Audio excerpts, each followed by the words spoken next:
인류 최초의 사람 아담과 하와가 죄를 지으면서 에덴 동산에 가득 차 있던 행복은 다 떠나가 버렸습니다. 마치 숲에다가 돌 하나만 던져도 새들이 다 날아가듯이 죄가 들어오면서 에덴 동산에 있던 하나님의 복이 다 날아가 버렸습니다. 생명도 날아가고 영혼도 날아가고 안식도 날아가 버렸습니다. 기쁨도 날아가고 평안도 날아가고 자유도 날아가고 만족도 날아가고 사랑도 날아가 버렸습니다. 하나님께서 주신 복은 전부 다 날아가 버리고 이 땅에 모든 저주가 들어오게 되었습니다. 그러나 구주 예수 그리스도께서 이 땅에 오심으로 죄 때문에 날아간 복이 다시 찾아오게 되었습니다. 예수님의 뒤를 따라 하늘의 복이 따라오고 구원의 복이 따라오고 영생의 복이 따라왔습니다. 평강이 따라오고 기쁨이 따라오고 사랑이 따라오고 만족이 따라오고 승리가 따라왔습니다. 그러므로 이제 우리의 심령 가운데 주님이 오셔야 합니다. 우리의 가정에 주님이 오셔야 합니다. 우리의 일터에 주님이 오셔야 합니다. 주님만 오시면 모든 것이 회복됩니다. 주님만 오시면 모든 것이 좋아집니다. 주님을 떠나 살면 여전히 저주 속에서 살지만 주님만 모시면 우리는 하늘의 복을 누리며 살아가게 되는 줄 믿으시기 바랍니다. 주님을 모셔야만 살고 주님을 모셔야만 하늘의 복을 누릴 수 있는 것입니다. 오늘의 본문을 보면 주님을 모심으로 인해 복을 받은 한 가정이 소개됩니다. 그 가정은 다름 아닌 시몬 베드로와 안드레의 집입니다. 예수님은 가버나움에서의 사역을 마치고 베드로와 안드레의 형제의 집으로 들어가셨습니다. 그때 주님은 상당히 피곤하셨을 것입니다. 왜 그렇습니까? 하루 종일 말씀 전하시는 것도 힘든데 귀신 들린 사람과 씨름하며 그를 고쳐주어야 했기 때문입니다.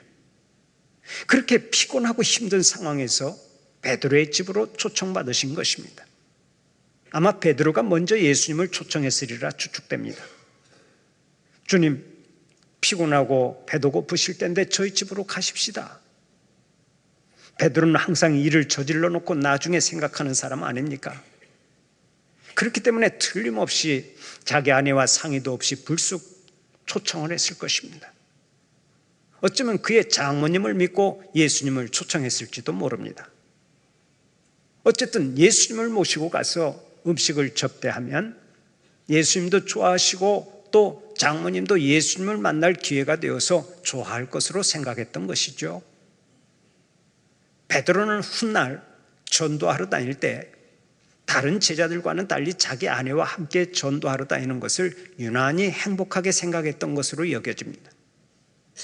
그것을 바울 서신에서 찾아볼 수 있는데 바울이 이렇게 말한 적이 있습니다. 우리가 저 베드로처럼 아내를 데리고 다닐 권리가 없겠느냐? 베드로는 전도 사역에 힘이 들 텐데도 자기 아내를 열심히 데리고 다녔다는 얘기입니다. 어쨌든 베드로는 예수님을 자기 집에 초청했습니다. 그런데 집에 들어가자마자 의외의 광경이 펼쳐졌습니다. 베드로의 장모님이 아파서 누워있는 것입니다. 열병이 나서 끙끙 앓고 있었습니다. 그때 베드로가 얼마나 당황하고 미안했겠습니까? 장모님이 열병에 걸려서 정신이 오락가락 하는데 손님을 잔뜩 때리고 들이닥쳤으니 면목이 없었을 것입니다. 그 당시 그녀가 앓았던 열병은 아마 장티푸스나 콜레라일 것으로 추정을 합니다마는 옛날에는 많은 사람들이 이런 열병으로 세상을 떠났습니다. 그런데 여러분, 베드로의 장모가 열병에 걸렸다고 하는데 정말로 그 병이 단순하게 육신의 질병뿐이었겠습니까? 어쩌면 우리들이 말하는 화병으로 누워 있었는지도 모릅니다. 열병의 헬라어 원문을 보면 브레소라고 되어 있는데 이 말은 불이 난다 라는 뜻입니다. 열불나는 질병이라는 얘기입니다. 마음속에서 열불이 나는 질병은 사실 화병밖에 없습니다. 그러면 왜 베드로의 장모가 화병으로 고생을 했겠습니까? 그 이유가 있습니다. 베드로의 장모는 자기 딸을 베드로에게 시집 보내면서 누구보다 행복하게 살아가기를 소원했을 것입니다. 그 소원대로 베드로는 큰 부자는 아니지만 배 한 척을 소유하고 그런 대로 딸과 함께 행복하게 살았습니다. 더구나 장모인 자기에게도 매우 친절한 사위였습니다. 그런데 어느 날 예수라고 하는 사나이가 나타나면서부터 자기 사위가 변해버린 것입니다. 예수님께 미쳐서 산 것은 고사하고 나중에는 아예 고깃잡이 배를 버리고 예수님을 따라가 버렸습니다. 더 이상 고기도 잡아오지 않을 뿐만 아니라 허구한 날 복음을 듣는다고 하면서 산과 바다로 싸돌아 다니느라 도통 집으로 들어오지를 않았습니다. 베드로뿐만 아니라 그의 동생 안드레와 이웃집에 사는 두 총각들까지 예수님께 미쳐서 야단입니다. 그러니 그런 꼴을 보고 있던 장모가 속에서 열불이 나는 것은 당연한 일 아니겠느냐 하는 말씀입니다. 베드로 입장에서 생각하면 베드로가 예수님을 따라다니면서 말씀을 듣는 것은 좋은데 자기 아내나 가족들에게는 항상 미안했을 것입니다. 주님을 섬기는 일과 가족을 섬기는 일은 이처럼 서로 조화를 이루기가 어려울 때가 많습니다. 주님을 사랑하며 주님을 위해서 살면 가족이 어려울 때가 있고, 가족을 위해서 살면 또 주님의 길을 가기가 어렵습니다. 저는 그런 점에서 볼 때 불교의 스님이나 천주교의 신부님들보다 우리 목사님들의 길이 더 어렵다는 생각을 합니다. 목회자들은 평생 구도자의 길을 가면서도 동시에 한 집안의 가장의 역할을 감당해야 하기 때문에 그렇습니다. 어쨌든 가정을 버리고 집을 나갔던 베드로가 예수님을 모시고 자기 집으로 들어왔는데 장모님이 열병으로 드러누워 있었습니다. 베드로는 가족들에게나 예수님께 모두 다 죄송스러웠을 것입니다. 그때 예수님께서 베드로의 그 곤혹스러운 마음을 아셨는지 아무 말씀도 없이 베드로의 장모에게 다가가 그 손을 잡아 일으키셨습니다. 그 순간 열병이 즉각 떠나가 버렸습니다. 그러자 베드로의 장모가 그 자리에서 벌떡 일어났습니다. 얼마나 감사한 일입니까? 그 즉시 베드로의 장모는 예수님과 제자들을 수종들기 시작했습니다. 이처럼 예수님이 베드로의 집에 들어가니까 놀라운 일이 생겼습니다. 문자 그대로 기적이 일어난 것입니다. 그런데 이러한 사건은 오늘 우리가 살고 있는 이 삶의 자리에도 계속해서 일어나고 있음을 믿으시기 바랍니다. 주님만 우리의 가정에 오시면 새로운 역사가 시작되고 놀라운 복이 임하는 것입니다. 그러면 주님이 우리에게 오실 때 구체적으로 어떤 일이 일어납니까? 첫째로 인생의 문제가 해결됩니다.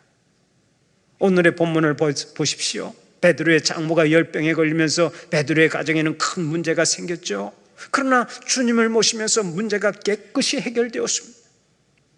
베드로의 장모가 일어나서 즉각 예수님께 수종들었습니다. 바로 이것이 예수님을 모시는 자가 얻는 복입니다. 우리가 한 생을 살아가고 있지만 우리 가운데는 문제가 없는 날이 없습니다. 그러므로 산다고 하는 것은 곧 문제와 함께 살아간다는 얘기입니다. 겉보기에는 아무런 문제가 없는 것 같아도 세상에는 문제없는 사람이 없고 문제없는 가정이 없습니다. 다 문제가 있습니다.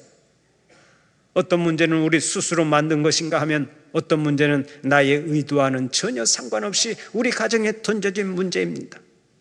그런데 이런 문제들이 들어왔다가 사라지면 또다시 다른 문제가 들어오죠. 문제는 쉬지 않고 들어왔다 나가는 것입니다. 그런데 바로 이것이 인생입니다. 어쨌든 평생 문제에서 자유로운 인생이 없습니다. 나이가 많거나 적거나에 관계없이 우리가 사는 세상은 문제로 꽉 차 있습니다. 이것을 부인할 수가 없는 거예요. 적극적 사고방식의 주창자인 노먼 빈센트 필 박사에게 어느 날 한 청년이 찾아와 물었습니다. 박사님, 제가 다니는 직장은 너무나 문제가 많습니다. 저에게 문제가 없는 직장 하나 소개해 주실 수 있습니까? 필 박사가 그를 보고 이렇게 말했습니다. 문제 없는 직장이라고? 내가 한 군데 알고 있는데 지금 가보겠나? 얘 당장 가보았으면 좋겠습니다. 그래? 그럼 내 차에 타게나. 필 박사가 청년을 태우고 한참을 달려 뉴욕 외곽으로 나갔습니다. 그러더니 공동묘지 앞에서 딱 멈추는 겁니다. 그리고는 묘지를 가리키며 말했습니다. 여보게, 바로 여기가 문제없는 직장이야. 여기에는 아무런 문제가 없어. 내가 취직시켜줄까? 아이고, 박사님 왜 말씀을 그렇게 하십니까? 그러면서 웃고 돌아왔다는 재밌는 일화가 있습니다. 오직 죽은 사람에게만 문제가 없어요. 공동묘지에만 문제가 없다니까요. 그러므로 산다고 하는 것은 곧 문제와 함께 생활한다는 것을 의미합니다. 그러면 문제가 있을 때 그 문제를 어떻게 해결할 수 있습니까? 어떤 사람은 문제가 생길 때 무조건 피해서 문제를 해결하려고 합니다. 직장에 문제가 생기면 직장을 옮겨서 해결하고, 사람이 자기를 괴롭히면 그 사람을 피해서 해결하려고 합니다. 어떤 사람은 아예 사람을 바꾸어서 해결하려고 합니다. 그런데 피하고 바꾼다고 해서 문제가 해결됩니까? 인생은 회피하는 사람에게 절대로 성공을 약속하지 않습니다. 그러면 문제가 생길 때 어디에서 어떻게 해결해야 합니까? 바로 주님께 가지고 나가서 주님께로부터 해결의 열쇠를 얻어야 합니다. 왜 그렇습니까? 주님이 모든 문제의 해결자가 되시기 때문에 그렇습니다. 주님은 우리를 지으셨습니다. 지금까지 우리의 걸음걸음을 인도하셨습니다. 장래에도 우리의 걸음을 인도하실 것입니다. 우리가 잘 아는 대로 주님은 우리를 위해 십자가를 지셨습니다. 우리를 위해 기꺼이 희생제물이 되셨습니다. 우리를 위해 죽음을 누르고 다시 살아나셨습니다. 우리에게 영생을 주셨습니다. 그리고 지금도 불꽃 같은 눈으로 지켜보시면서 모든 것을 주관하십니다. 인생의 모든 문제를 해결할 열쇠를 가지고 계십니다. 그래서 주님은 오늘 또 우리 인생들을 향해 친히 말씀하시는 거예요. 수고하고 무거운 짐진 자들아 다 내게로 오라. 내가 너희를 쉬게 하리라. 내가 문제 해결의 열쇠를 주리라 하는 말씀입니다. 흔히 예수를 믿으면 불행 끝 행복 시작이라고 말합니다. 왜 그렇습니까? 문제가 없어서 그렇습니까? 그렇지 않습니다. 예수 믿는 사람들에게는 문제 해결자가 되시는 예수님이 계시기 때문입니다. 예수 믿는 사람들은 안 믿는 사람들처럼 똑같이 문제를 안고 살아갑니다. 그러나 믿는 자들에게는 문제 해결자가 되시는 예수님이 계십니다. 그것이 다른 점이라고. 문제 해결자가 되시는 예수님을 모시고 사니까 문제가 생길 때마다 그 문제가 다 해결됩니다. 일체 염려할 필요가 없는 거예요. 그래서 불행할 이유가 없고 언제나 행복을 노래하게 된다는 말씀입니다. 어느 젊은 집사 부부가 부부싸움을 했습니다. 저녁 먹을 시간이 되었는데 아내가 화가 나서 밥도 안 하고 건너방으로 들어가 문을 잠가버렸습니다. 저녁도 못 얻어먹고 따분해진 남편이 문 앞에 가서 사정했습니다. 여보, 문 좀 열어보시오. 그러나 아무런 반응이 없었습니다. 그때 남편이 자기 아내가 제자 훈련을 받으며 성경 구절을 암송하던 것에 착안해서 문 앞에 대고 다음과 같이 성경 구절을 낭독했습니다. 누구든지 내 음성을 듣고 문을 열면 내가 그에게로 들어가 그와 더불어 먹고 그는 나와 더불어 먹으리라. 요한계시록 3장 20절 말씀. 그러자 잠시 후에 그 성경 말씀에 대한 화답이 방 안에서 흘러나왔습니다. 나를 떠나서는 너희가 아무것도 할 수 없음이라. 요한복음 15장 5절 말씀. 결국 이 부부는 동시에 웃음을 터뜨리고 나와서 밥을 지어 먹은 후에 지금까지 잘 먹고 잘 살고 있다는 것입니다. 인생의 주인 되신 예수님이 문제의 해답입니다. 예수님의 말씀을 통해서 우리는 문제를 해결하고도 남는 것입니다. 그런데 그분 예수님이 이미 우리의 심령에 오셨단 말이에요. 우리의 가정에 오셨단 말이에요. 우리의 일터에 오셨습니다. 그러므로 주님 품 안에서 주님의 말씀대로 순종하기만 하면 우리의 모든 문제가 해결되는 줄 믿으시기 바랍니다. 하나님께 믿음으로 구하기만 하면 모든 것이 합력하여 선을 이루게 되는 줄 믿으시기를 바랍니다. 다음 두 번째로, 주님이 오시면 주님의 사랑을 체험하게 되는 복을 얻습니다. 오늘의 본문 31절을 보면 예수님이 베드로의 장모를 고쳐주실 때 손을 잡아 일으키셨다라고 했습니다. 여러분, 예수님이 왜 이런 방법으로 그녀를 고치셨겠습니까? 예수님은 환자를 치유하실 때 여러 가지 방법을 사용하셨습니다. 어떤 때는 진흙을 이겨 눈에 붙이시기도 하셨고요. 어떤 때는 가만히 안아주시기도 했습니다. 어떤 때는 손도 대지 않고 말씀 한마디로 고쳐주시기도 했습니다. 그런데 말씀 한마디로 고쳐주실 수 있는 예수님께서 베드로의 장모의 경우에는 손을 잡아 일으켜 주셨습니다. 왜 그랬겠습니까? 그 치유의 과정에서 우리 주님의 사랑을 경험하기를 우리 주님은 원하셨기 때문입니다. 열병으로 고통받고 있는 여인의 손을 만져주시는 순간 그 여인은 주님의 놀라운 사랑을 경험했을 것입니다. 주님은 여인에게 바로 그런 반응을 기대하셨던 거예요. 어떤 면에서 그것은 병을 고치는 것보다 더 중요하고 위대한 일입니다. 왜 그렇습니까? 그것이 진짜 복음이기 때문입니다. 병만 고치는 것이 복음이 아닙니다. 하나님이 세상을 이처럼 사랑하사 독생자를 주셨다는 사실, 그것이 진짜 복음인 것입니다. 외아들을 주신 사건이 하나님의 사랑 때문이라면은 우리가 그 사랑을 경험하는 것이 다른 어떤 일보다 소중한 것입니다. 병 고치는 것보다 주님의 사랑을 경험하는 것이 훨씬 더 위대하다는 말씀입니다. 병은 나았다가 또다시 재발할 수 있습니다. 사는 날 동안 질병은 떠나지 않습니다. 그러나 주님의 사랑을 한번 경험하기만 하면 그 누구라도 주님과 영원히 함께 사는 복을 얻습니다. 이것이 가장 큰 은혜요, 큰 복이요, 위대한 힘인 것입니다. 사도 바울을 보십시오. 바울은 주님의 사랑을 경험한 다음부터는 오직 주님만을 증거하고 살았죠. 수도 없이 굶고 헐벗고 고생하고 감옥에 들어가도 예수에 미쳐 살았던 사람이 바로 사도 바울입니다. 벌벌 끓는 열정으로 전 세계를 돌아다니면서 복음을 전한 사람이 사도 바울입니다. 그런데 그의 고백이 이렇습니다. 그리스도의 사랑이 나를 감곤 하는도다. 주님께서 자기를 사랑하시는 것을 생각하면 복음을 들고 나서지 않을 수 없다는 것입니다. 그렇습니다. 주님의 사랑을 체험하고 주님의 사랑을 아는 사람은 우리 주님을 증거하지 않을 수가 없습니다. 어떠한 시련과 역경의 앞을 가로막아도 주님을 따라가게 되어 있습니다. 주님의 사랑 때문에 목을 내놓고까지라도 주님과 함께하는 것입니다. 우리나라 초대교회 시절에는 목회자도 귀하고 성경도 무척 귀했습니다.